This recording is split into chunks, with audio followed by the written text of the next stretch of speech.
صراط الذين أنعمت عليهم غير المغضوب عليهم ولا الضالين.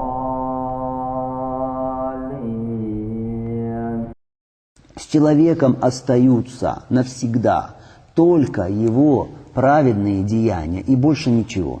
Ни имущество, ни дети, ни семья, ничего. Это имущество, оно может остаться с тобой навсегда только в каком смысле? Если ты используешь его для достижения довольства Аллаха Субхану ва Тааля, тогда только. Хорошо? А так, все это бренно, все это тленно. Поэтому нужно думать о том, чтобы запастись вот этим вот аль-бакияту салиха. Не терять время. Не терять время много на разные развлечения, на интернет, на телевидение, на прогулки и на прочее, на бесполезные беседы.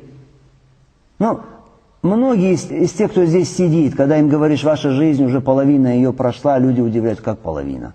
Почему говорите половина? Может быть, я проживу долго. Кто сказал тебе, что ты проживешь долго? Эта умма живет обычно сколько? 60-70 лет, так обычно. Если тебе уже под 40, если тебе за 30, чего ты еще откладываешь, чего ждешь ты еще?